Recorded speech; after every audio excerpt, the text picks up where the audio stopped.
আমরা অনেক সময় কর্মের দোহাই দেই, ব্যবসার দোহাই দেই, দোকানের দোহাই দেই যে আমার দোকান চলতেছে, দোকান ফেলে কেমনে আসবো নামাজে।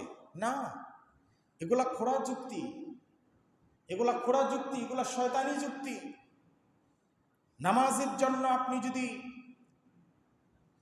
জামাত, দোকান বন্ধ রাখেন জামাতের জন্য, আপনি বিশ্বাস করেন যেই লোকটা জামাত তরক করে দোকান খোলা রেখেছে, বিশ্বাস করেন তার চেয়ে আপনার রিজিকে আল্লাহ পাক বেশি বরকত দিবেন।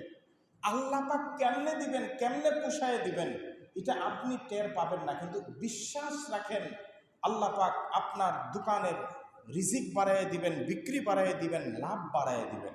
বিশ্বাস করেন।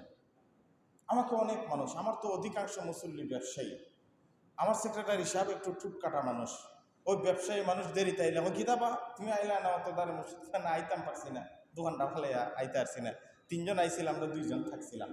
এগুলা খোঁড়া যুক্তি, এগুলা কোনো যুক্তি না। আপনি যদি নামাজের প্রতি, জামাতের প্রতি যদি আপনার মহব্বত হয়, আপনি জামাতে আসার সময় সাটারটা ফেলে চলে আসেন জামাতে। বিশ্বাস করেন আল্লাহ আপনার রিজিকে বরকত দিবে, ব্যবসায় বরকত দিবে, আল্লাহ পাক আপনার রিজিককে পবিত্র করে দিবেন। চেষ্টা করবেন ইনশাআল্লাহ।